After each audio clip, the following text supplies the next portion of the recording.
James, very simply, just give us your thoughts going into what's another huge game. Yeah, they're on the back of what they'll see as a poor defeat last week, but look, it's been Bro for a decent side, so it's not overly surprising, but they'll come down and they'll look to bounce back. This will be the fourth time we've played them, so we know them pretty well, and I know John Robertson pretty well, so they'll be fired up for it, and it's another difficult game that we need to make sure we're at. Every game's a big game. The next two, Inverness, the team just above you, then United, the team just below you. Just, in terms of just these two games, how big a little period is this for you? Well, their one's not even in our thoughts, if I'm honest. We know it's free home games. It's a chance to build on what we need to be doing at home. Particularly, we need to be better. Dunfermline we thought was a good step in the right direction for 65 minutes, but we need to be better than we were in the last wee bit. But as I say, we've built on that since then as well, and we look to have a bit more consistency in our performances. We look a bit better, but look, this is a tough game that we need to be spot on for minute one, and we need to go out and take care of what Inverness bring down before we can even look into what's ahead. You obviously want to win every game, but the draw at Tannadice last time out stopped what's been a fantastic run for Dundee United. Has that been a bit of a turning point, that result, after what went in the previous derbies? Because Cammy was saying that he thinks it could be a little turning point for the team. I mean, do you share that?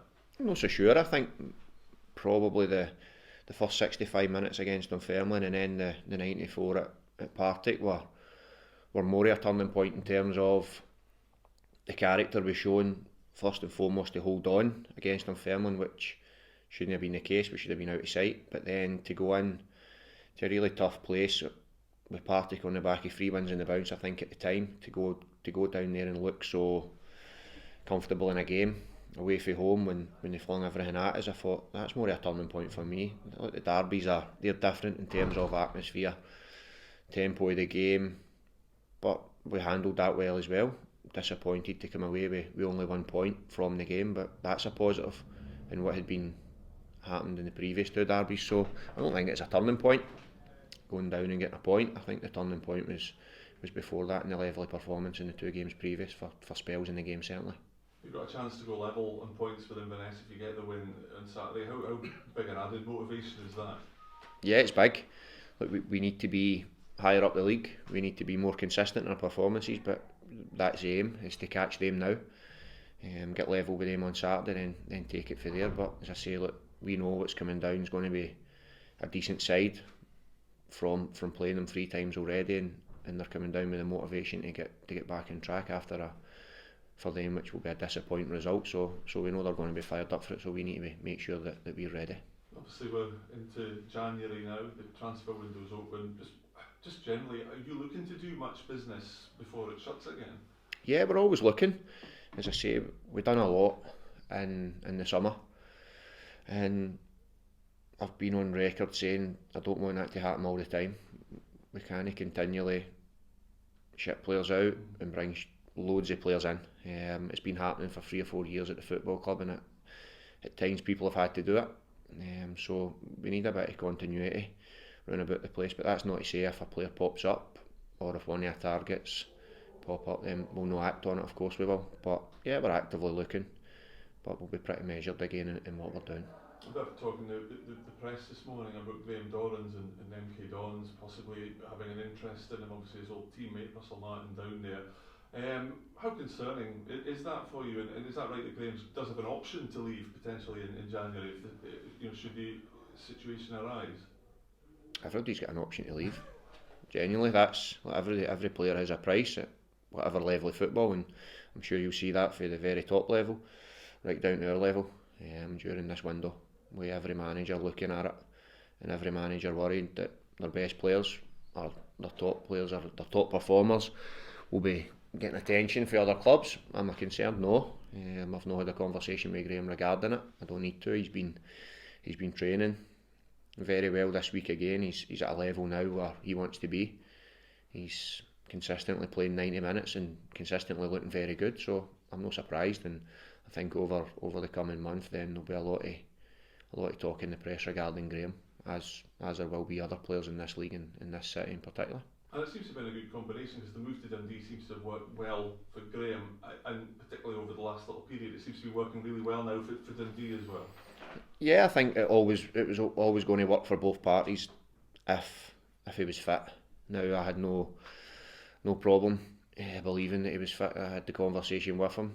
I spoke to him even before I had this job, and I knew the work he was doing at Rangers, the rehab and the fitness work he was doing. He had been training for a real long time, so I knew he was fit, and it was just a case of getting him in. I heard him speaking about the match fitness that he had lacked, and I don't think it was a real issue at the start. I think you just had that newness about him where he was in at a club, the excitement again of being back playing, but then you do hit that wee lull at times where it catches up with you, and he found that, he hit it, but I still think at his level, his lull is still a really good player in our team, so you can accept that, which we knew was coming, but I think we're now seeing another side of him where he's now, as well as creating chances, he's for others, he's creating chances for himself, and he's looking really dangerous, and that's added to us going forward. But he brings a real calmness to us on the ball as well, so we're delighted with him. We've been delighted with him from day one. I think our fans now are appreciating just how much he brings to the game. And new team news going into the game this weekend? Yeah, we'll hold off to the very end on Declan McDade and give him the chance. Like, he's played a lot of football, so in terms of if he's fit to come back, then he'll not be too far away being ready to play.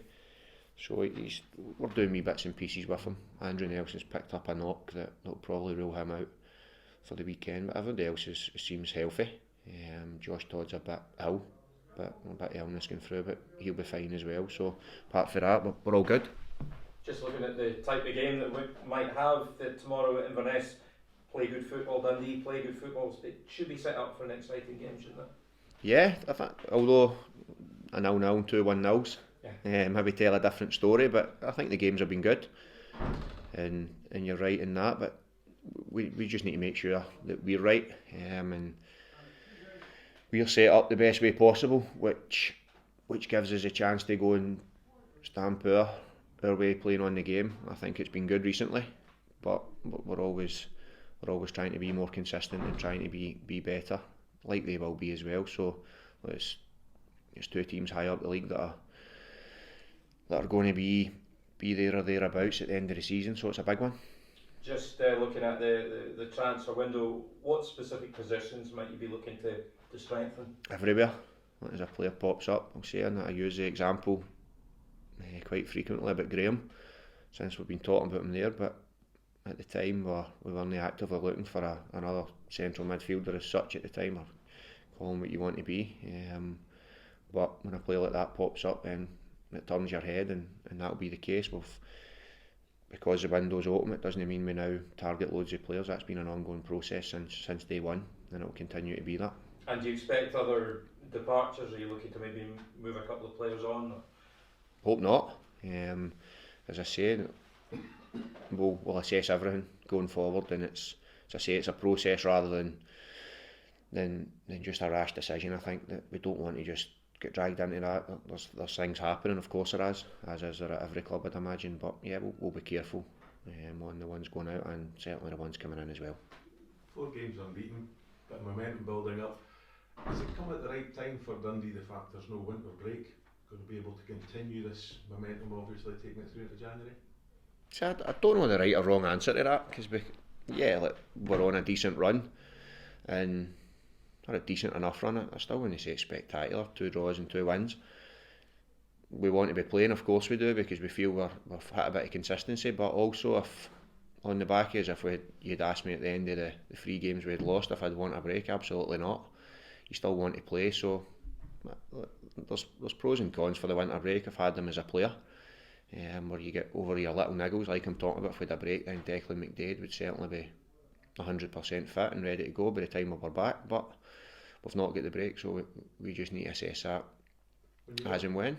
When you walked out Tannadice the other day after seeing a draw at Dens, were you happy with what you'd seen, or were you a bit disappointed that Dundee played so well and didn't come away with the 3 points? Yeah, I still think that the overriding emotion at the time was disappointment, not in terms of what my players gave me, because I thought they were excellent on the night. They competed really well, as you should, in a derby, but I thought their overall level of performance as a team, and the setup as a team. I thought everything was really good on the night. The unfortunate thing is we never get the 3 points. It's been a long time since we've won down there, and that was a real chance. But the pleasing thing is that we've come away disappointed with a 1-1 draw, and disappointed that our level of performance didn't take more from that game, which when you look at the previous 2 derbies, we've not been good enough in them. We've not hit a level that's acceptable for, 1 for a derby or 2 for our football club. So that's a bonus, or that's the positive coming out of that. But now it's forgot about like it. There's no point me coming in and saying when we had Partick Thistle the week before the derby that I wasn't thinking about the derby, and then now coming in here and saying we're Inverness tomorrow that I'm looking back. It was dealt with on the Sunday, Monday, and now everything's focused on Inverness this weekend.